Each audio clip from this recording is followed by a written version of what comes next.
Okay, we can start off with e4. Oh, my opponent's playing a French defense. Mahmoud with a funny number. So that's okay. I think it's interesting. He just takes, though. This is the Rubinstein variation. When black takes.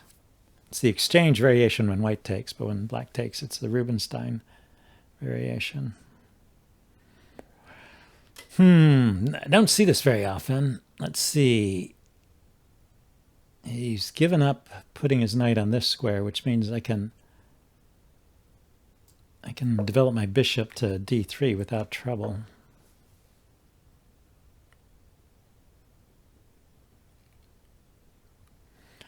Now, I don't want to allow the trade, but yeah, let's avoid the trade.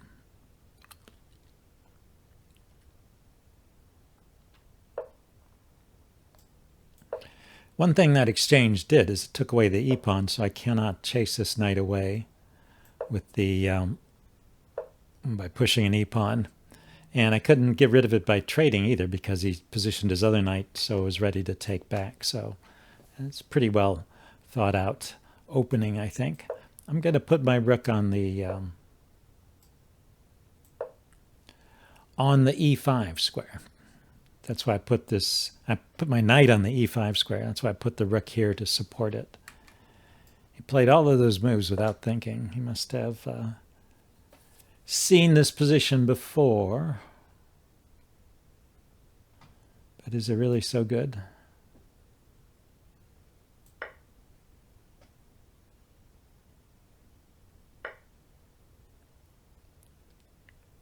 He takes with the knight, so he harasses my bishop that way. If I move my bishop, he can trade queens, but it's just a trade. My knight is not hanging. And I'd like to get my bishop out of trouble.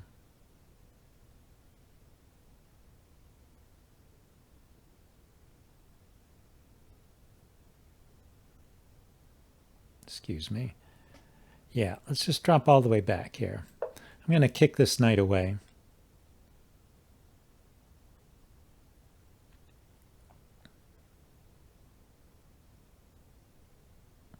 Maybe c3 and then b4.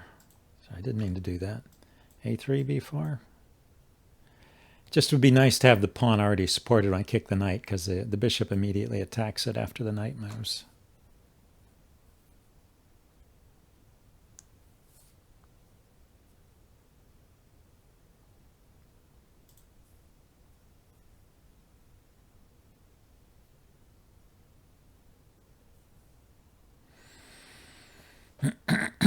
Well, he's thinking about the trade, whether he wants it or not.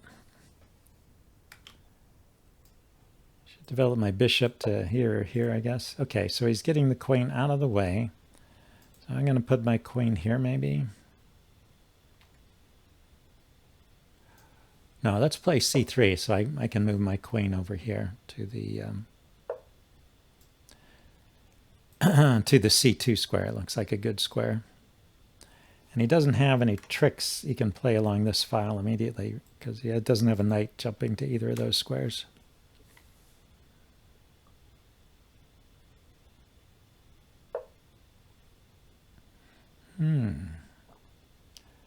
Okay, so I could develop my bishop here, but that just puts his rook here.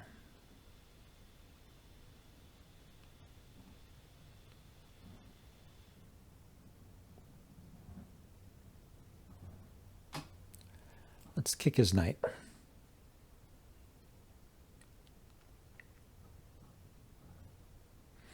don't think it can go forward. I think it can only go back.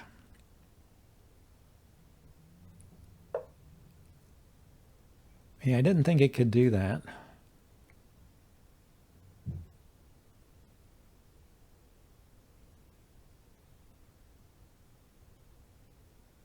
I take the knight, he takes the knight. I take the knight with check, he takes the knight. Oh. Take with the rook.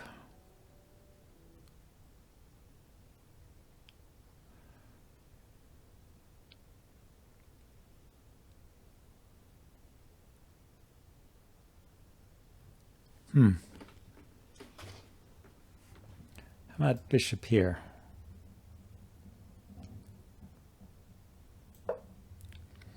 See if he can do something in this position. He can take the knight. He can take here, hitting his queen. And take the bishop with check. And take the knight back.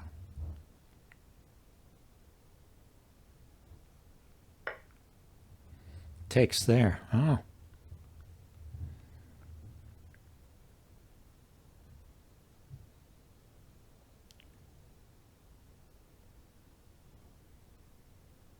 Take the knight. He takes the queen. I take the knight with check. He takes back.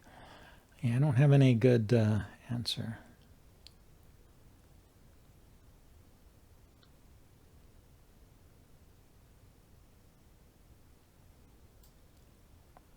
Okay, let's go over here and attack this pawn.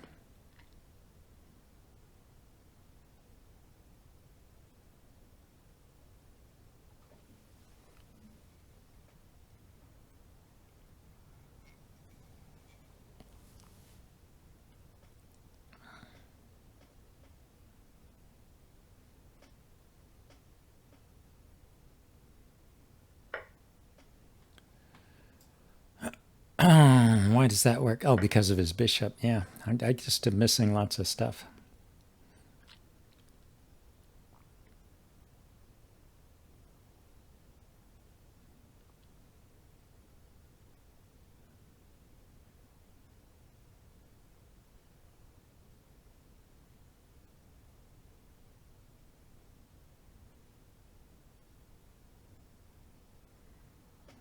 You could play knight takes pawn now.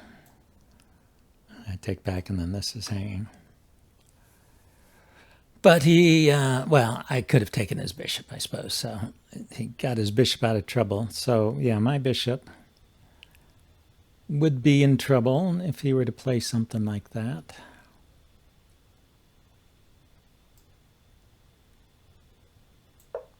Okay, so we will reposition my bishop. My knight's no longer hanging. It's not under attack anyway. It's loose, but not hanging.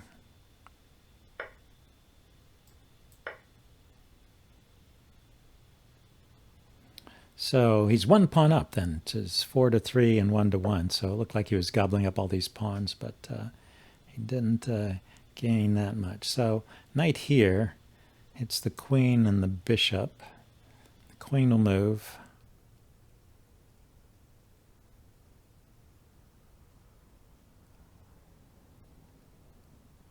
And I can take the bishop. And maybe win another pawn.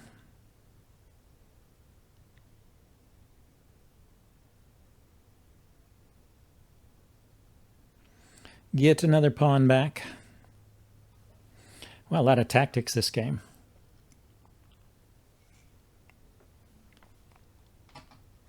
I was maybe a little bit sleepy to start with because I totally missed the first couple that my opponent played. But I seem to have gotten back into the game somehow.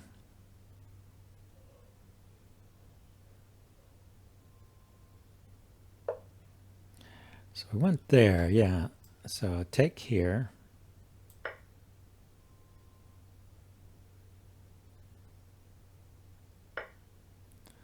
And I can take with the bishop or the queen. What's better? I think actually if I just go into this endgame where I've got this outside passed pawn, this might be good enough. And I am threatening bishop to here with this kind of fork. Although that would just force a trade, I guess. And bishop could go here, but the knight's defended. Might be an uncomfortable pin for the knight, but he could kick the bishop right away. He went for the trade. Okay. So here we are. I've got an outside passed pawn. And I've got the bishop pair against bishop and knight. And otherwise the material is even. So I guess I'm okay. You know, the bishop pair is going to win material. Unless he finds, yeah, he resigned. Yeah, he needed to find something clever here. We can look at the analysis board and see if there was anything here. Yeah, it's recommending, yeah, it's just +2 for white, meaning I'm basically just up the exchange because there's no, oh, the knight could go here.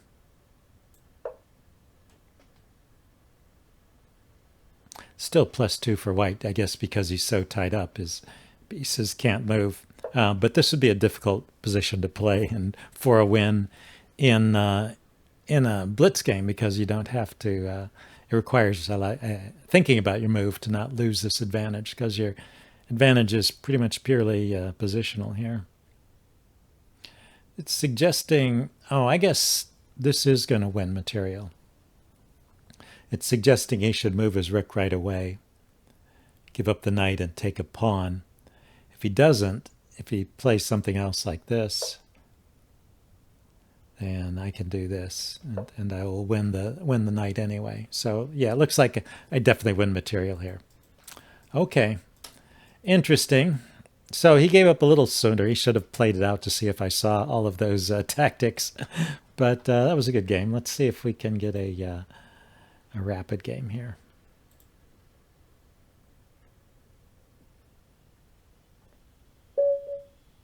No, white again. Okay, this time I'll try d4.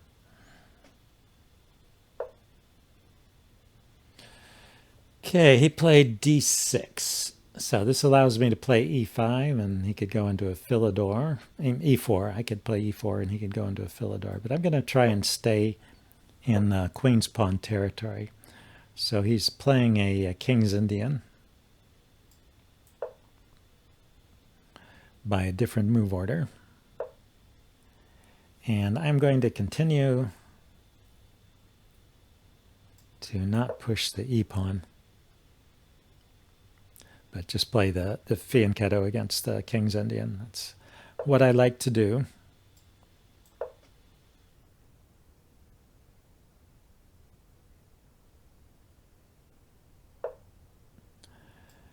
And then we'll get castled here.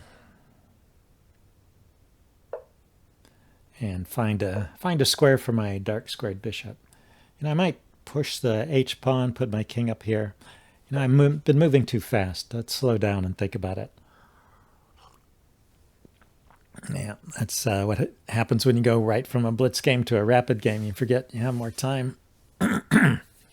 But, well, this is just a standard position. And even this move I've seen a lot. So, yeah, one plan I'm thinking about is pushing this pawn, putting my king up here, and then putting the bishop here. And so the point of this pawn push is to keep his knight out of this square. And rapid attacks against the center don't work as well, I've discovered. At least I haven't figured out how to do it when he's got this very solid pawn formation. So, for example, just pushing these pawns forward or pushing this one forward to try and bust things up just won't work. So I am going to have to go with a slow plan. Are there other plans? You know, another plan might be to come out with the queen on this side, which is interesting now that this is defended by the knight.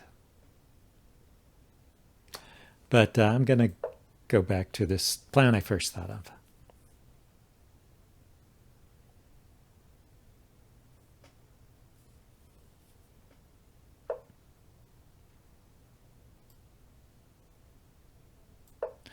So when he moved this rook here, this gives the bishop a way to retreat. So for example, suppose I got the bishop here and the queen here, and then I played bishop to here.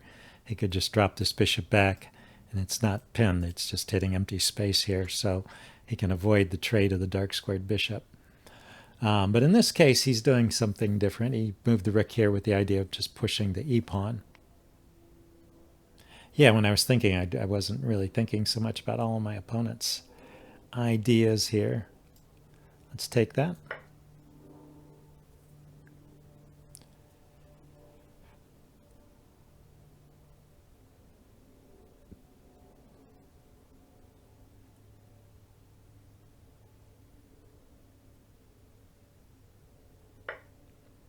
Okay, so at some point he can push this pawn forward.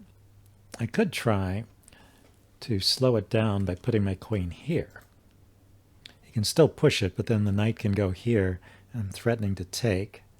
His knight can go here, defending it. I could kick the knight. He could kick my knight. And then we could get into some desperado moves. Taking here, for example, might be interesting.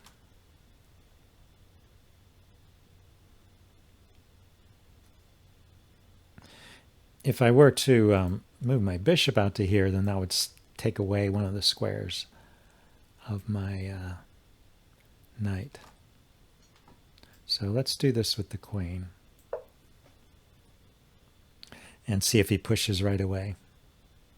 It would be interesting. He can push and he can defend it with the bishop after the knight is out of the way. So maybe there's no way to avoid this.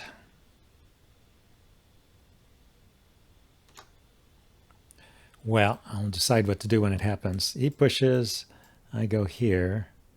He goes here with the knight. So now this pawn is defended by 3 pieces and attacked by 3 pieces. And yeah, so he did it. He went there. I go here. He goes here. So it's 3-3. Then I kick the knight immediately, but he could immediately bring the bishop out here. And then I take his knight. So he can't immediately bring the bishop out.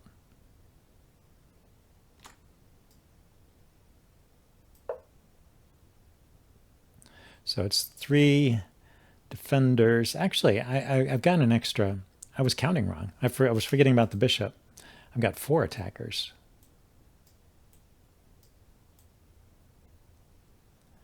And when he brings the knight out here, that's only 3 defenders, so I can just take right away. Right? And if he puts the bishop here, I can take this pawn with this knight with check.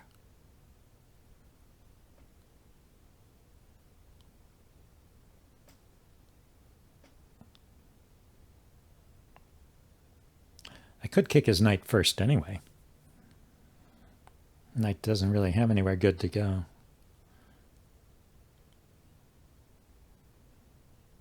But that would give him time to bring his bishop out. That might create complications. Let's just grab the pawn. Maybe he's counting on winning this pawn at the end.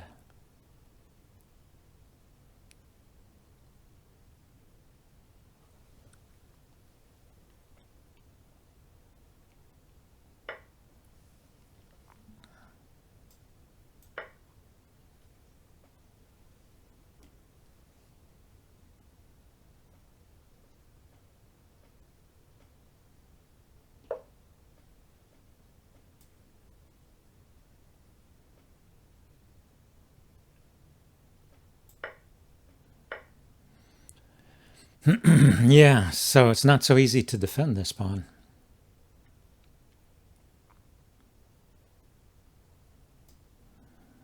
So a counterattack over here.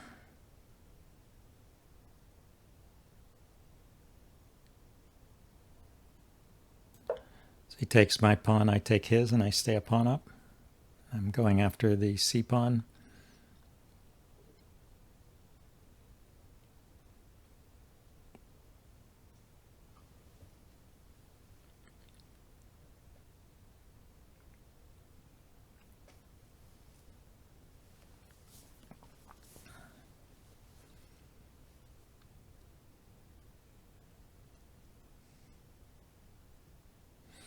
So we're down to bishops, rooks, queens, no knights at all. All the line pieces. Pieces that operate along straight lines.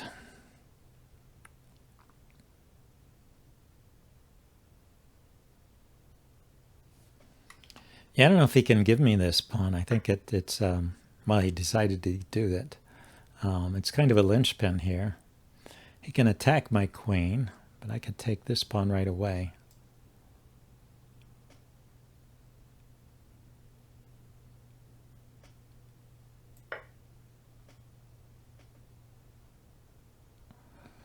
Or I could take the A pawn.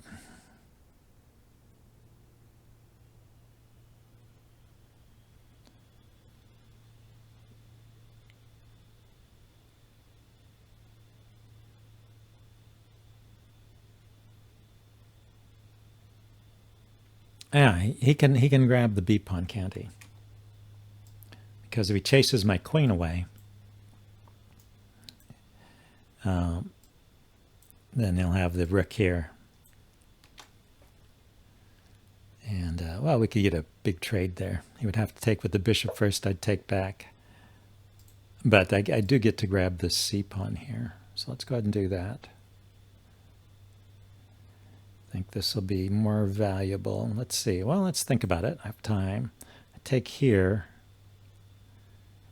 I can grab this, and I will have a A and a C pawn, and he will have a C pawn, which is still going to be under fire.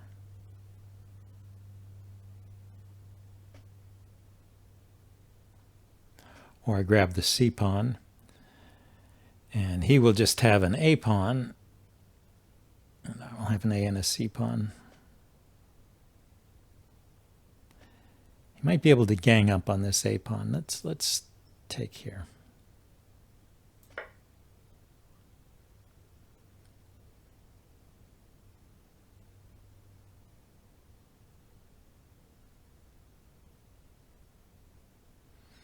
It does also give me the this outside passed pawn.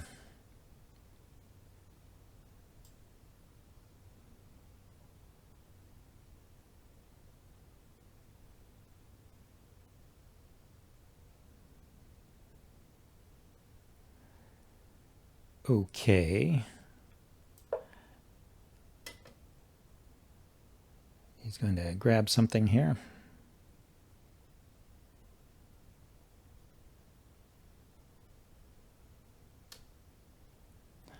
I would trade and then push the B pawn forward if he grabs the F pawn. Say here. Oh, he took with the rook. I mean, if he took with the bishop, I would just push this pawn forward right away, get it out of trouble. But since he does this, let's get rid of one pair of rooks.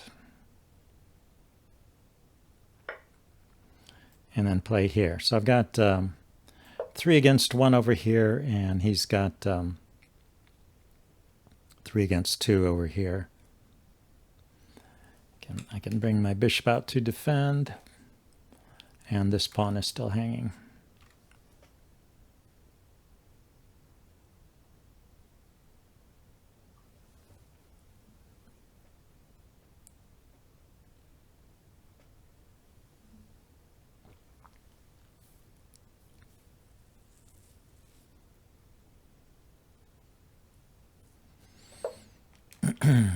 What did he do? He brought his queen out there. Yeah, that's a mistake. I'll get back to that. Here, let's erase this.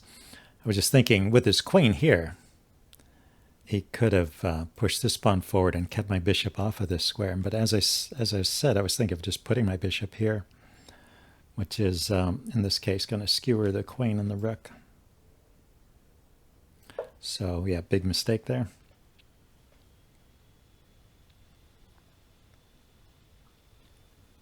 Although it's understandable. He was just thinking, it's the kind of mistake I make, right? He's thinking of the attack, not thinking of his opponent's response. But even in a blitz game, you should always at least look one move ahead. And I don't, of course. I don't always, but I should as well. It's a good example of why you should always at least say to yourself, what is my opponent's reply to this move going to be? Because you have to think that's a pretty obvious move. It defends the pawn, kicks the queen, even if I didn't notice the skewer.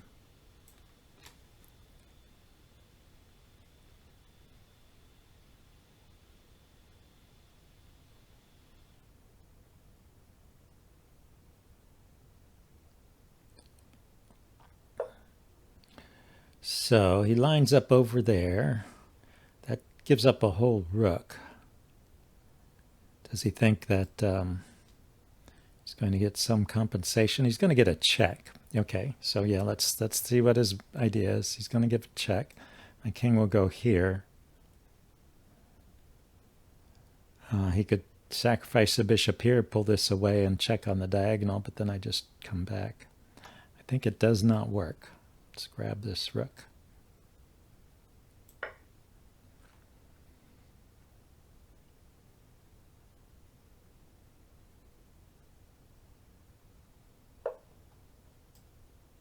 Oh, it doesn't work for another reason too.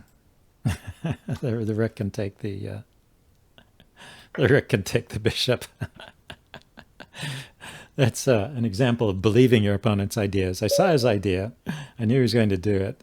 I saw that it didn't work, so I wasn't worried about it, but I didn't even see what my best response was until after he played it. So yeah, he was threatening a move that he couldn't even play. So yeah, it's a good example of how you should not believe your opponent. You should independently verify whatever it is he's trying to do. Okay, well, I thought that was an interesting game. So hope you guys enjoyed this. I'll see you next time. Bye now.